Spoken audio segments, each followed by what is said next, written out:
Welcome. This is Anthony Nayagan, and this is podcast called Becoming Impactful. I'm an author, I'm a coach, and I'm a spiritual guide, and and a guide to merging spiritual wisdom with creativity and modern leadership. And in each episode, I try to bring people who, in my opinion, operate from their soul, whether it is creating something, um, whether it is innovating something, whether it is designing policies. Uh, I bring people who are actually communicating and connected with their soul. Okay, so today we have a very interesting gentleman. He is a an award-winning director, writer, producer um, from Hollywood. So, this podcast is sponsored by Elora Scientific Global. And Elora Scientific Global Corporation is a nonprofit which is transforming education for children who have been affected by political circumstances, poverty, trauma, and neglect through AI powered learning platforms, bespoke tutoring, and smart educational devices. Elora brings personalized, accessible education, especially to those who need it most. Their mission is simple but urgent. No child should be left behind of their education because of circumstances beyond their control. You can learn more or support their work at Elora, which is ELLORASCI.org. And his career spans theater, music videos, documentaries, and feature films. From winning the Best New Director Award at the Los Angeles One Acts Festival to creating acclaimed projects like A Walk on Water and A New Tomorrow, Carey has consistently pushed the boundaries of storytelling.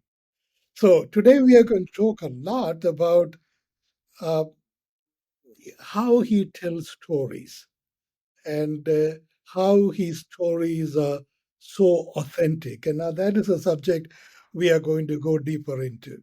Now, he is exploring film as a co creative process with the creator,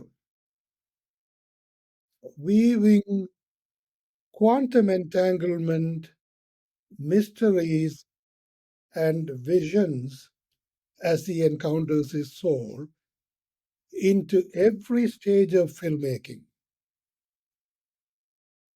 We are going to talk about this as well. So, Carrie, it is an honor to have you with us. Yeah, grateful to be here, Anthony. Thank you. Yeah, yeah. Do you want to add anything to the to your introduction? Yeah, actually, I do. If I do. Okay, Yes. sorry. Okay. Yeah, I do. I want to say this. I want to say it's wonderful to have had uh, some awards and some things in my career.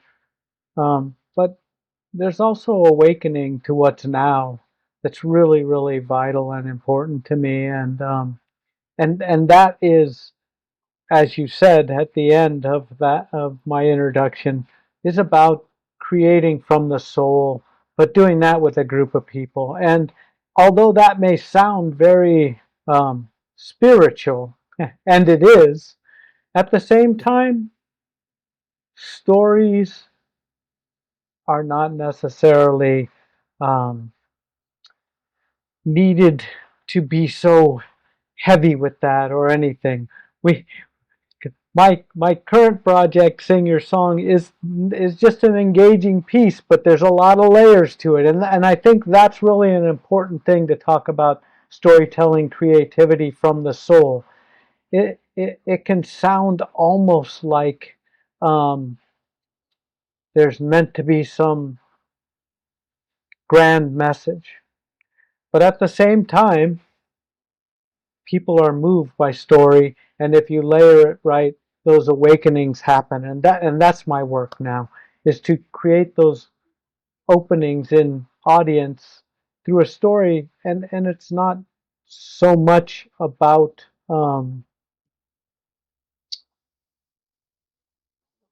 it's not so much about this spiritual aspect as it is just engaging them so that there can be an opening.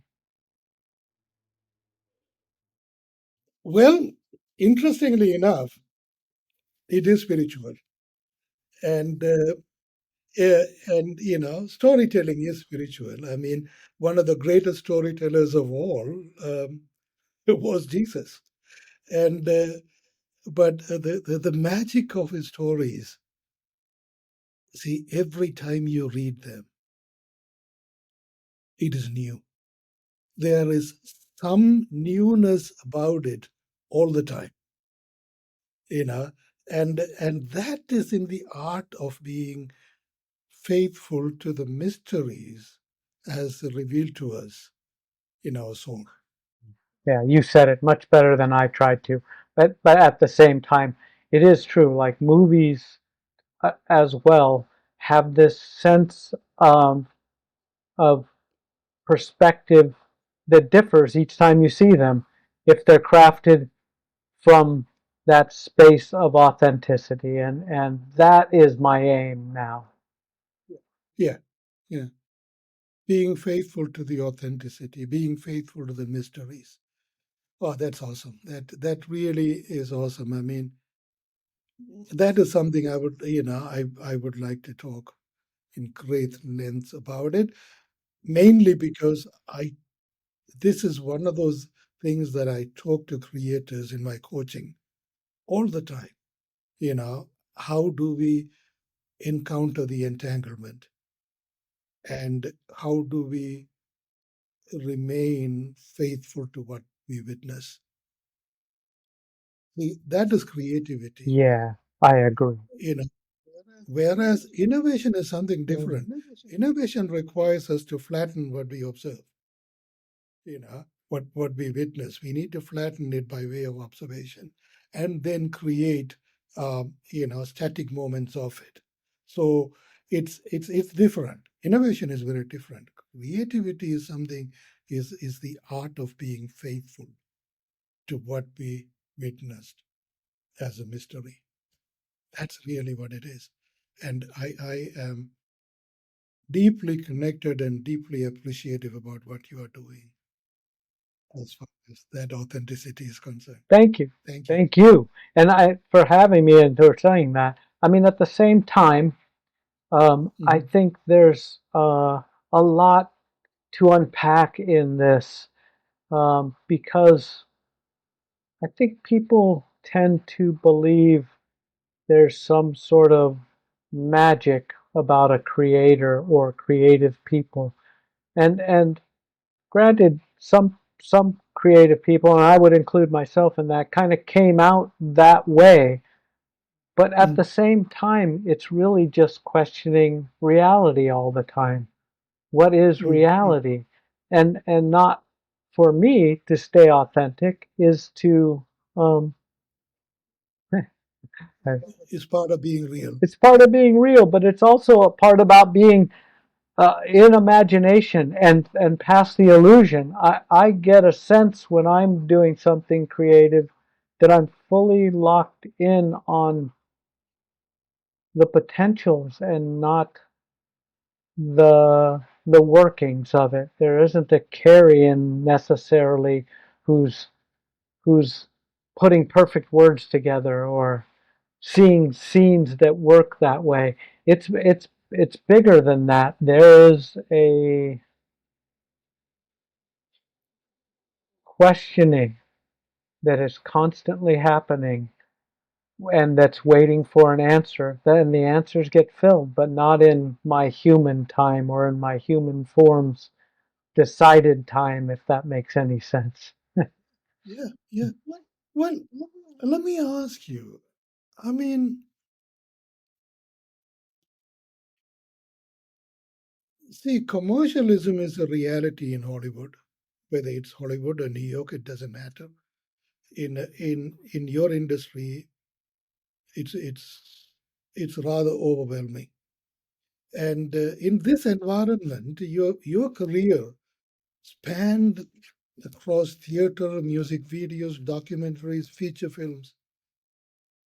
See, looking back, was there a pivotal moment in your life that kind of brought you to a screeching halt and say, you know what, I need to be more authentic to my creative sparks? And was there a transformative moment like that ever in your life? Yes, absolutely. A lot in that world. It was a discovery for me. So I worked in many genres because it's a difficult world to fit into, Yeah. and I unwittingly didn't know how uncompromising I was creatively, and at the same time, I felt that I was compromising all the time for people who didn't create whims and the metrics and the money and things like that. And so there's two pivotal moments. One was I made a music video that was on zero, basically zero, $200 or something. I don't know. And Mhm. from that comes a freedom that I hadn't experienced in the other worlds, in theater, and I did it because there's always a money that needs to happen. There needs to be a budget. There, everyone needs to get paid, and all these things. And then there's compromise. That's when it starts.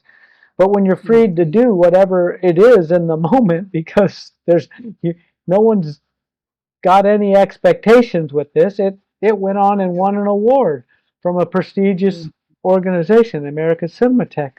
I don't really mm, put any stock in awards really, except for the acknowledgement that maybe after seeing a bunch of stuff, some people liked it. But at the same time, I was always trying to fit those other modes because I wanted to make what I like. I wanted to make bigger films. I wanted to make uh, things, and so I went about making a new Tomorrow, the movie, um, and that didn't wasn't met with the success that I had hoped for, that I had attached mm, to at that time, and that mm, sent me on the journey. That made me mm, realize that I was so personally defining myself by the outcome of a movie that I was mm, lost in the world because I felt like mm, I hadn't delivered and couldn't. And mm, that sent me on the path I'm on today, and the recognition that none of that is true, and that and yeah, yeah, and that that we don't make art for that. I never wanted to make art for that, or film for that, or entertainment for that, or whatever you want to call it. That's not yeah, why I wanted to do this. This had nothing to do with any of my, when I recognized in my early 20s, this is something I could do. That was mm, so, all I wanted to do was make movies that shifted people's ideas, not opinions, mm, mm, perspective, might mm, maybe put a little opening in them to say, oh, life could be different, or maybe I could see this, or maybe there's a yeah, problem over here, or a thing over there. That's what I wanted to do. But I got swept up in that world, as you said, um, that's about financial metrics and other metrics and power and things, yeah, unwittingly to a certain extent. And then that brought me to my knees. yeah, yeah. Oh,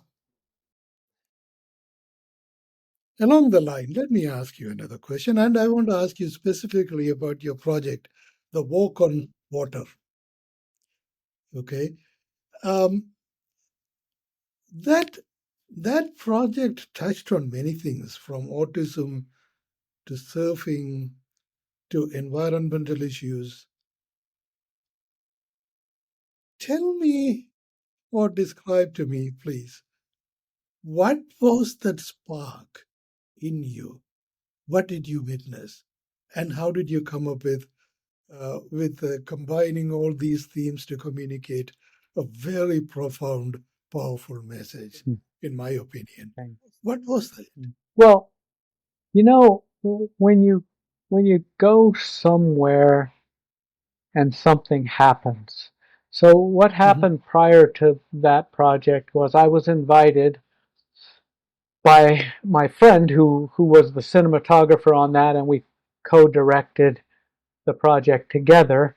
Um, mm, just hit, under unfortunate, very unfortunate circumstances. His father had passed away a few years before this, and had left some money for this organization called Surfers Healing that mhm, takes kids on the spectrum surfing for a mhm, day. Everything's paid for. The family comes to the beach, and all the professional surfers, including the biggest names, will take them mhm, out and give the kids a ride on a surfboard for as many times as they want or can, and depending on the numbers and all that. Well, mhm, this friend of mine, father left money to that, so I need to preface this with I grew up in Southern California, and I've been surfing since I was 13 years old. So I had a okay. stake in it to begin with, but that but Okay. but that wasn't really what got me there. It got me the Hollywood got me there because I was working with this guy. He happened to surf too in his whole life, and his father did.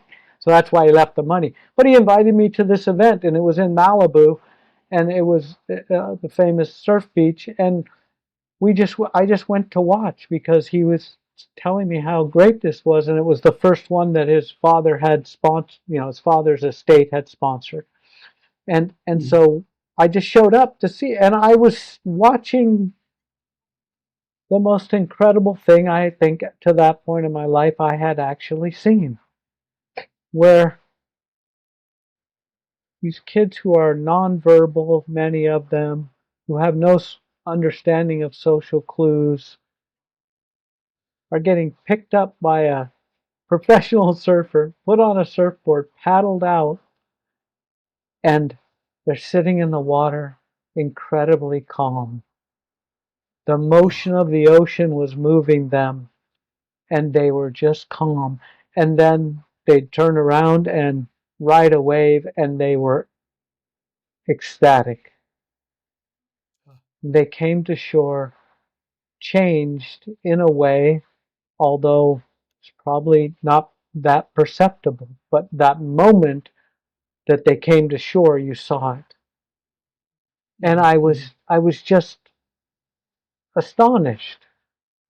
And so, of course, I this person who invited me, he and I said, "Oh, we've got to go to the next one, and we've got to bring cameras." Like, so let's talk to them and see what they want to do, and if they want that and whatever. And so that's what we did. And then so once we kind of knew we were doing that, I started talking to the parents mhm, and the surfers. mhm, And the parents described these situations that I had no concept of in my life. That when you have a child who's on the spectrum, not for every one of them, but some of them explain this, that they have no normal days. The family does not have what would be considered a normal day. Shopping is nearly impossible. And this, of course, this we made that 20 years ago. mhm, So maybe even a little, no, about 20 years ago. Yeah. So at that time, all the support for autism was kind of there, but it wasn't as big. It certainly wasn't as recognizable to people in the public that maybe someone had. So they were explaining this, but they said on this beach, on this day, we are in with our tribe. We do oh, not okay. have to worry about our child. we don't have to worry about the judgment of everybody else or the misconceptions that are are thrown at them and all these things. It's just we're just here. And when I Yeah. talked to the professional surfers, they many of them said this is better than winning any trophy. Yeah. And so that humanness, that Yeah. human Yeah. unexplained human phenomena of love that wasn't Yeah. named there by that was Yeah. happening, Yeah. was transferring, and the ocean was aiding that, and the sand was aiding that. And um, I was just, as I said, that day changed my perspective of the world in a great way. How did the environmental concern came into this? Well, I mean, that's part of surfers have long been concerned about the environment. I have my whole life, but more than anything, um, we started to recognize a simple fact in seeing the Mhm. people. And this isn't to say that there's no, I don't know any of the causations or non-causations. There doesn't need to be causation for something like autism or being on the spectrum or any of the ADHD. I don't think there is, like, someone might find something like that, a scientist, but the environment impacts us all deeply. Mhm. When we separate ourselves from the environment and we have Mhm. done stuff like pollute the oceans and pollute the world, um, we're living in that too. So it's impactful negatively, or it can be positive, but I'm talking about the negative impacts we've had about environmental can Mhm. obviously impact everybody, including the kids on the spectrum, and maybe more deeply, because I don't know what their biochemical makeup is. I don't know any of that, and it doesn't matter, because what's most important is the environment at the same time can be negative, but in this case, when they were out in the ocean with Mhm. these surfers, it was hugely positive, and so Yeah. that's that's what that part was really about. I mean, it was about the wisdom in the wave, as uh, Yeah. That was quite a work. It's yeah. Yeah. Yeah. And no, oh, by the way, do you have any questions to I ask me? do, I do. Since you brought that up, Okay. I'd like to know what you thought about um, the experience that the the people in the film were having. If you what perspectives surfing and the ocean and the kids changed in you. See, in the 80s, I used to live in Marina del Rey. So I am quite familiar with the surfing, because I love going to the beach. Um, and I do that regularly, from north and south um, of Southern California. Um, and I grew up in an island. Mm. Okay. So for me, waves and sound and all of those things, it really is going back to my core being. So for me, it is more of a spiritual experience to be there. It's like going back into the womb of your mother, okay, and be in that situation where you can hear those things, and it kind of brings you certain peace, certain level of tranquility, in other words, if I may say so. So for me, watching that was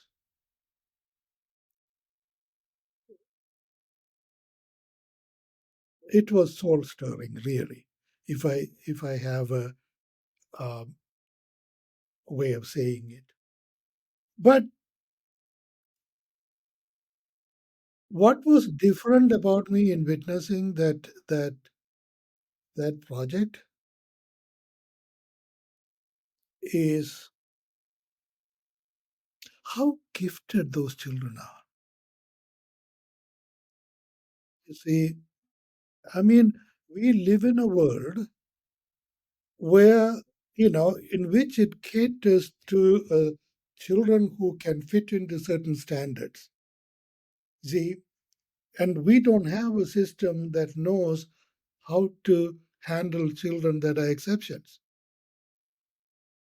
See, quite frankly, I mean, we don't even know how to teach children who are exceptionally intelligent. Okay. So how do you think we are going to handle children, who have disabilities, which we call disability? Okay. Because that's the standard. How do we do that? And see, that is another reason why I started Elora Scientific.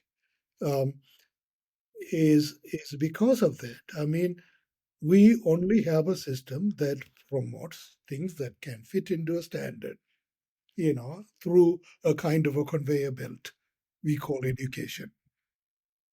That's all we are.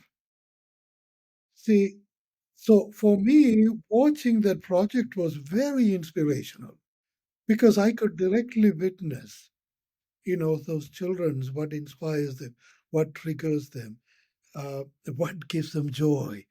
Uh, that was very, very unusual to look at.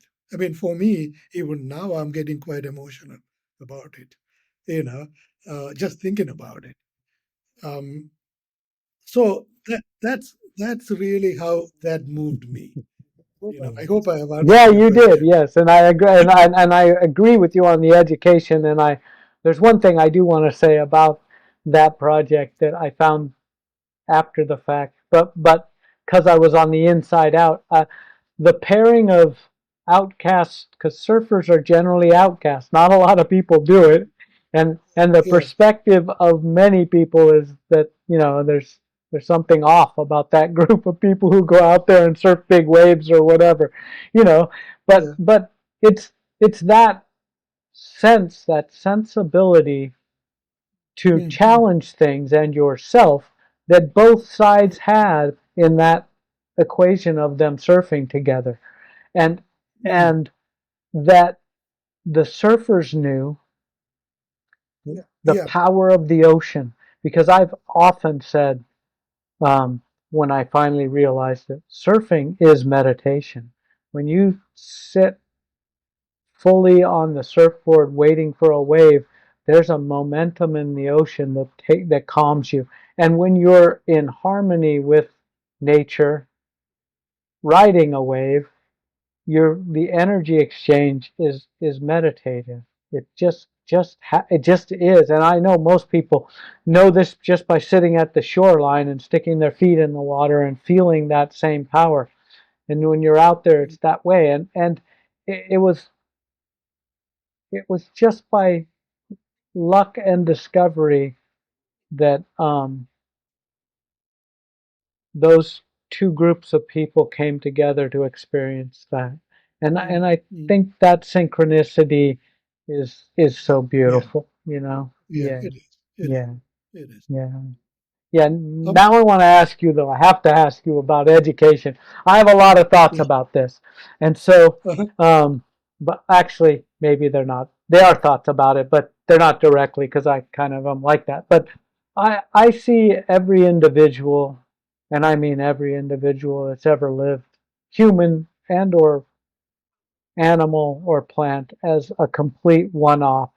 So how can we get education closer to that, under not understanding? It sounds like you understand that, and that's what you're trying to provide.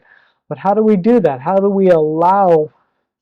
Because I know from my perspective, I wasn't allowed to do what the things that really inspired me in school, and so just because they didn't really exist, they didn't have room for my learning, and I learned to cover that up.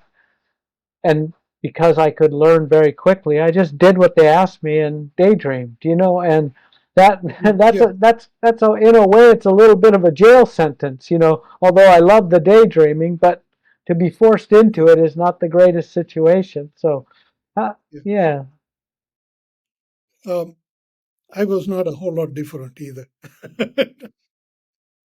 I was a big time daydreamer.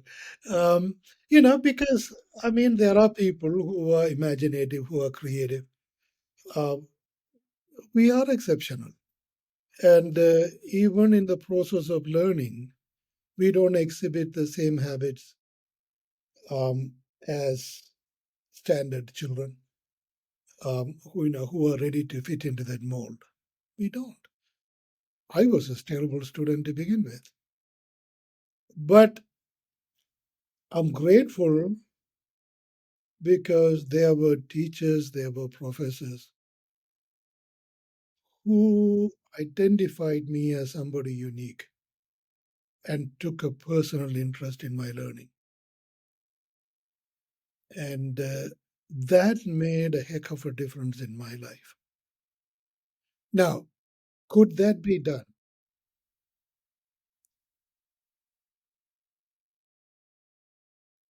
Answer is yes. With artificial intelligence and with machine learning, you can. You can do that. You can see a child in its fullest potential and be able to even deliver the teaching material according to that child's particular interest. For instance, see, when you were going through high school, um, suppose you ask your teacher, why do I want to learn quadratic equation? How is that going to fit into my life? And imagine if the child or if the teacher or the tutor knows that you have an interest in surfing. And if he is going to use and if he is going to use surfing as the metaphor to teach you quadratic equation, how do you think you would have felt? yeah, of course, it would have been wonderful. Yeah, so that apply more than even the application in something I understood, but the fact that Yeah, a piece of me is included in that is more would have been more important to me. And as you said, the professors and people who helped me see stuff in myself did that unwillingly. yeah. But the question remains for me then, don't the adults need to be educated almost more than the children? You, see, learning is lifelong. A lot of us don't think that way. Okay. Um, lot of us don't. A lot of us don't. I mean, see, there is a reason why people after retirement they deteriorate very quickly mentally, mainly because they have stopped learning. Okay, they think they have nothing to learn. So what is there to look forward to? It's that is the bad part. Okay, um, and it happens. It happens to a lot of people. What is my life? What is my mind after retirement? How is that going to be like? Okay, uh, so it's a horrible state to be in. Okay, um, yeah, learning is something. It's lifelong. Whether you're a parent, whether you're a teacher, whether you are a pastor or a priest or even the Pope, learning is lifelong. Okay, It feels like to me, in my experience of being a human, that not only is it lifelong, but it is the only thing. It is the only journey here. And yeah, and and it's not just learning as we've been taught by cognitive things, or it's about the expression of and the contemplation about all things in your life. Yeah. And I feel like maybe the systematic way of teaching, don't know if it's intentional or not, I don't want to get into that, but at the same time is something that puts barriers to that in. It puts the barriers that weren't there for all children. I don't know of a 3-year-old who doesn't live their life in the present moment. I don't know of a 4-year-old who doesn't live their life in the present moment. And then Yeah. there's some conditioning stuff that comes in that starts to shape that. And so they're learning constantly, and not it's not because they're 3 or 4 that they're learning constantly, because they're closer to what um, the truth for me about being a human is. It's just constant questioning. Yeah. Yeah. It's kind of interesting because, Cami, I'm going to reflect on something in my life. Um, See, when my daughter was about 7 years old, um, she was almost expelled from her school. And we got a nasty letter from the principal. And when her mother and I looked at it, I knew what was wrong, you know, because my daughter she's a very kind child. She's not the kind of child who disturbs and who creates havocs and chaos in the classroom. She's not that kind of a person. If she is doing it, then clearly there is a reason for it. School is not interested in finding out what that reason is. Okay. So how do we actually handle the situation? Her mother happened to be a psychiatrist, you know. So I told her, look, I mean, we thought we will take her to a child psychiatrist. No way. You're going to take my child to a psychiatrist. This is not going to happen. And she said, no, no, no, no, it's not like that. I'm going to ask her to study her IQ and sort of evaluate her without her knowing that she is being evaluated. So we actually took her to a child psychiatrist we knew to babysit the girl. Okay. So so during the babysit, she found out what was her IQ was like. It was a genius level IQ. So I asked her to write a letter, a close letter, seal letter, that I can take it to the principal. And she did. Okay. That changed everything, in the life of my daughter. Today, she's 31 years old and she herself is a child psychiatrist. Okay. Um, so, how do we actually handle these sort of challenges? I mean, we were so lucky, and my daughter was so lucky that we were able to do it. But is it something every parent is ready and equipped to do? You see, so can we come up with a solution who can really identify that problem and still be able to, you know, to uh, tutor the child at a level that the child is willing to learn? The child is lending herself or himself to learn. Answer is yes. See, this is really the true scope of artificial intelligence. It is not the rappers as we see them now. The true scope of artificial intelligence, this is one of them. I mean, can we actually identify the uniqueness of each child and be able to tailor the coaching according to the needs and the uniqueness of the child? Answer is absolutely yes. Absolutely yes. That is the reason why I started this foundation. I mean, that's incredibly beautiful. And now I'm going to turn to my favorite subject and put it in Yeah, my perspective. All of this yeah, is a story.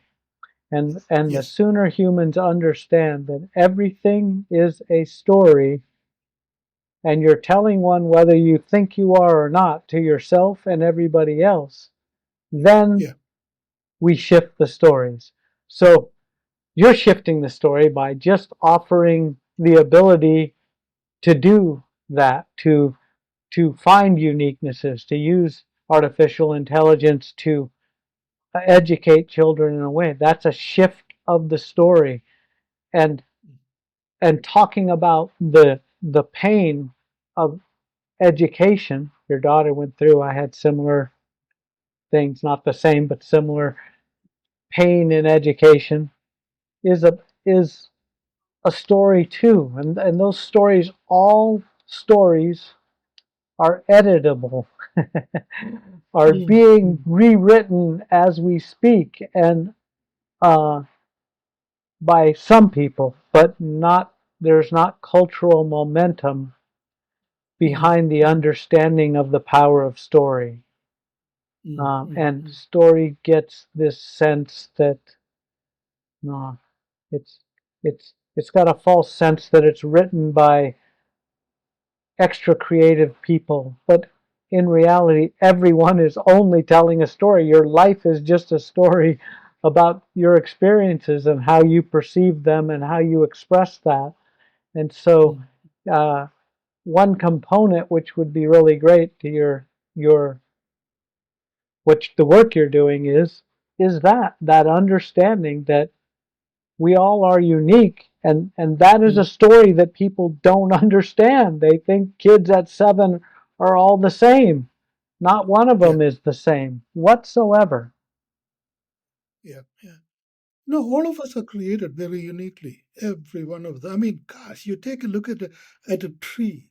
Every leaf is different. You know, how do we expect a human being to be fitting into certain standard mold? It's the biggest nonsense of all. That really is the biggest nonsense of all. Yeah, and it takes us out of one thing that I think is a story that gets not much play. We are only a part of this giant universe. Yeah, And in that giant universe, down to, as you said, a tree with no leaves the same, or a patch of grass can be 2 feet by 2 feet. There's not one blade the same.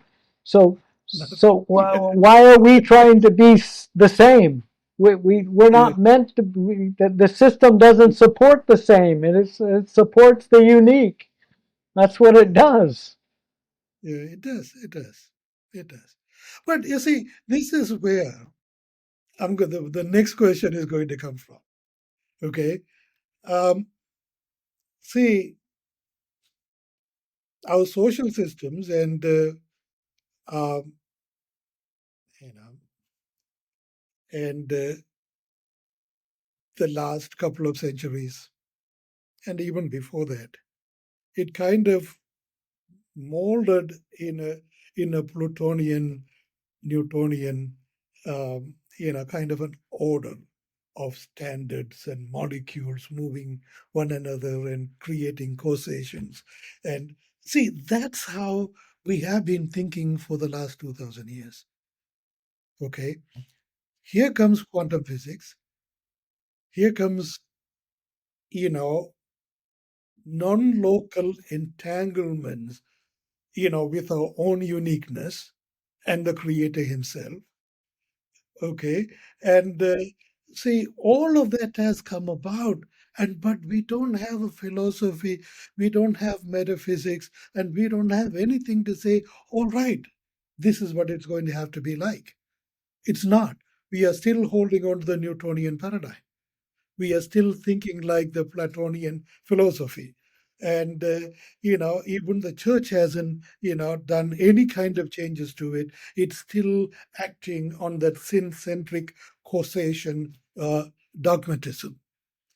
Okay. Even though none of that is valid in light of quantum physics. But that is what it is. It is not the church alone. Every religion is like that. Hinduism is like that, Islam is like that, Buddhism is like that. Every religion is like that. It's the Newtonian order of causation, molecules pushing each other, of standard molecules. You see, and that's how we are not capable of thinking. Now that leads me to the next question to you. I don't know if you remember it.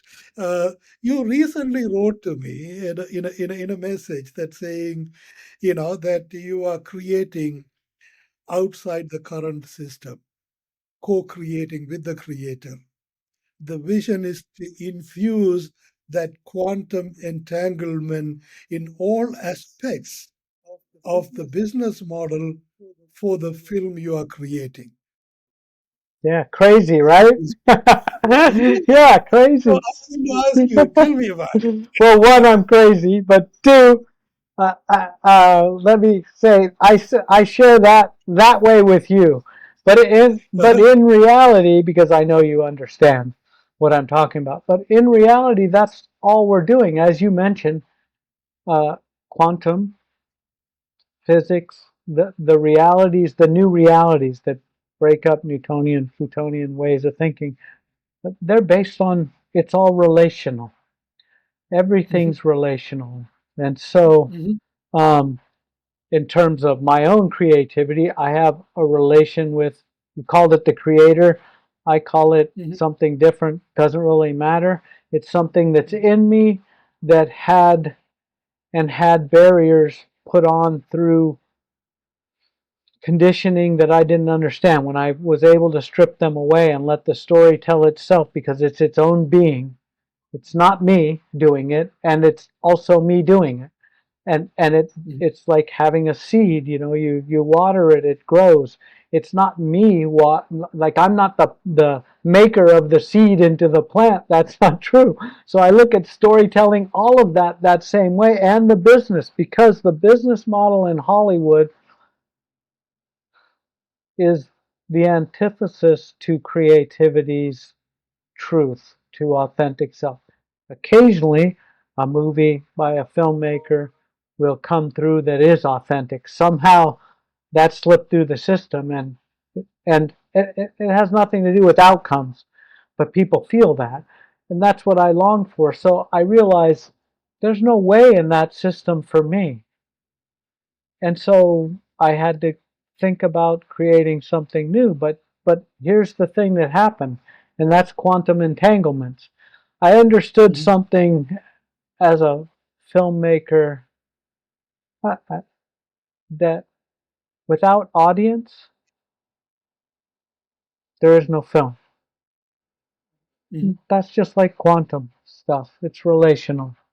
If without them, there's no film.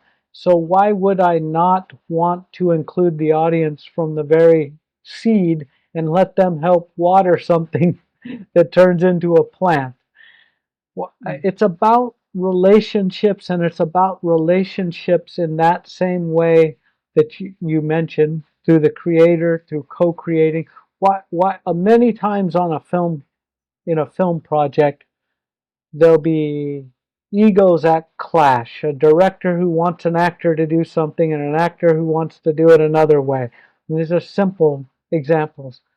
Those make no sense when you get beyond truth, or the veil into truth of creativity. Why wouldn't I co-create? Why would I not provide the most open space to tap and allow the other creatives I need to make the project to be their mhm, authentic self fully? Yes, it mhm, mhm, requires me to ask them to leave their ego at the door.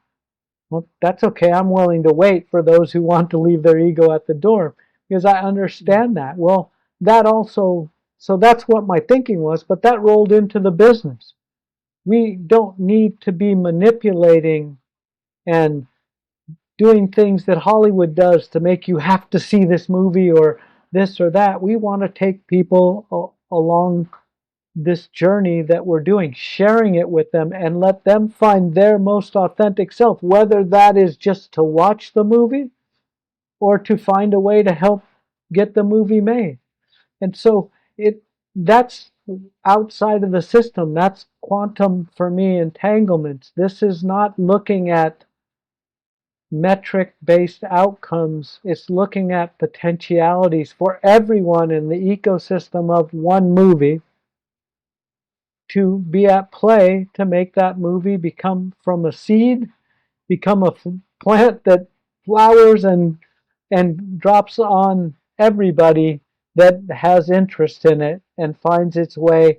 And with that, abundance comes. We know that. And in this case, because we're in a system that needs money, that money will show up, that money will grow, it'll do all that. It has, for me, a greater potential to do that than to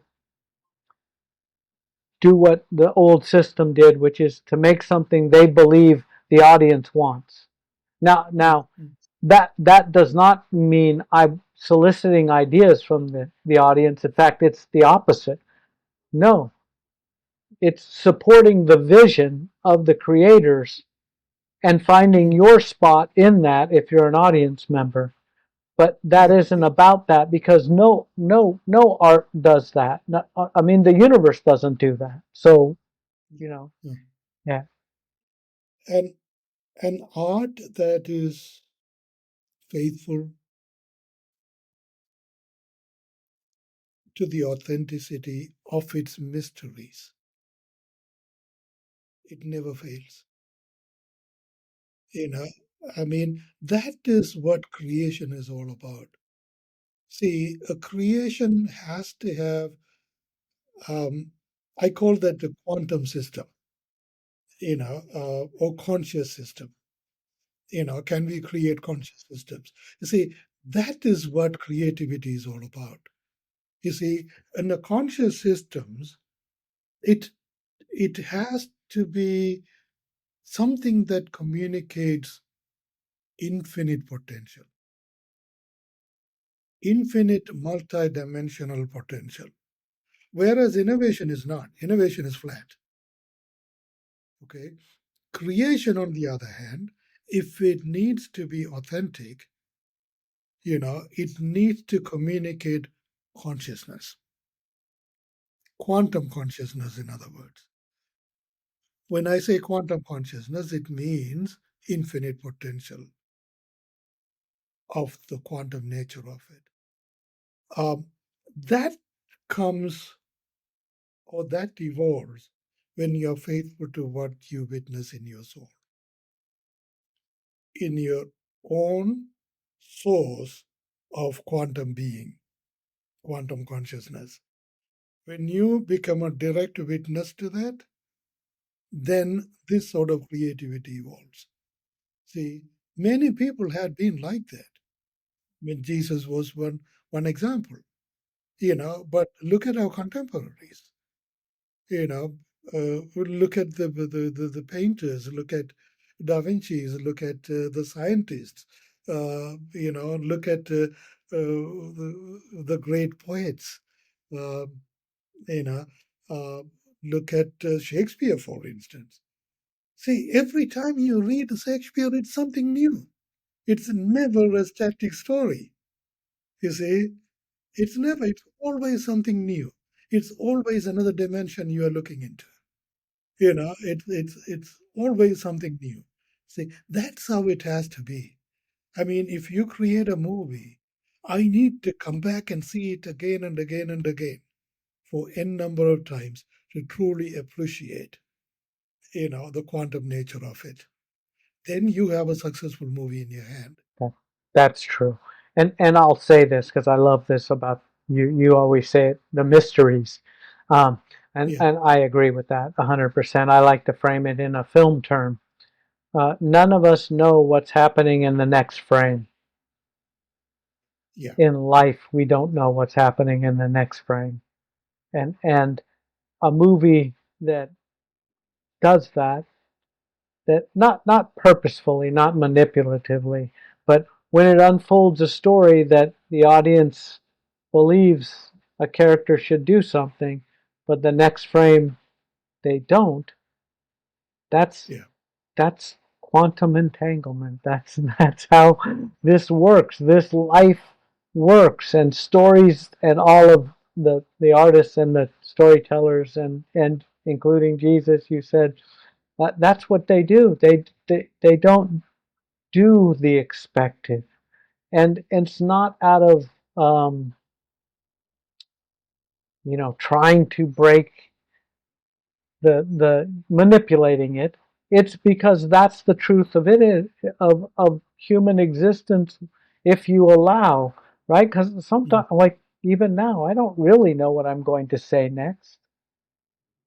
And then it flows together from, oh, I was talking about this, and there's that, and there's the next thing, but there's nothing to be afraid of that. And I feel like the stories we get now from a lot of corners are easily answered, and you know what's going to happen, and at the end you know what's going to happen. And that's not truth to living as a human being on earth. It's just not true to our existence. And so I think, I mean, I love the way you put that, the mysteries, because that is the mystery. The mystery isn't so much, oh, what's going to happen? It's more, like you said, how am I seeing this? How does the audience, I have no way to gauge what your eyes are going to see in my movie. All I can present is my truth as much as I can, right? And then you find your way in it. And I don't know that Hollywood wants that. That's what I want. I want your perspective to be, your imagination to be infused with my imagination, creating that next reality, that next moment. Yeah. The next unpredictability. You see, the next, uh, that's what it is. You see, the creating the next relationship, creating the next unpredictability, and that's really where the genius is. Yeah, I think so. Yeah, I think so. At least I'm going to put that to a test. Well, thank you. I appreciate. With that, let's bring this podcast to a close.